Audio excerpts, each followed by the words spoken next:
சென்னையில் தமிழக வெற்றிக் கழகத்தின் சார்பாக விஜய் தலைமையில் திருபுவனம் இளைஞர் அஜித்குமார் மரணத்திற்கு நீதி வேண்டி ஆர்ப்பாட்டம் நடைபெற்றது. இந்நிலையில் ஆர்ப்பாட்டத்தில் கலந்து கொள்வதற்காக வடக்கு மாவட்ட செயலாளர் மின்னல்குமார் தலைமையில் 70 வாகனங்களில் வந்த தவேக தொண்டர்களை போக்குவரத்து போலீசார் இடைமறித்து அவர்களை வழிமறித்து வேறு வழியில் செல்ல சொன்னதால் தவேக தொண்டர்களுக்கும் காவல்துறையினருக்கும் இடையே வாக்குவாதம் ஏற்பட்டது.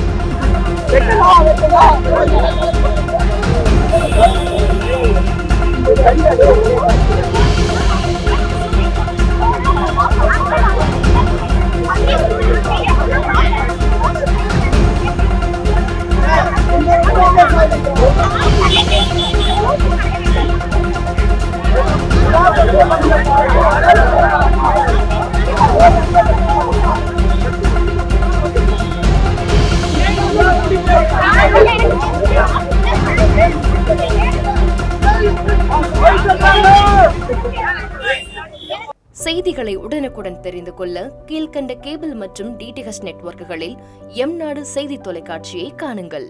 பாதகம் செய்பவரை கண்டால் நாம் பயம் கொள்ளலாகாது பாப்பா. மோதி மிதித்துவிடு பாப்பா, அவர் முகத்தில் உமிழ்ந்துவிடு பாப்பா.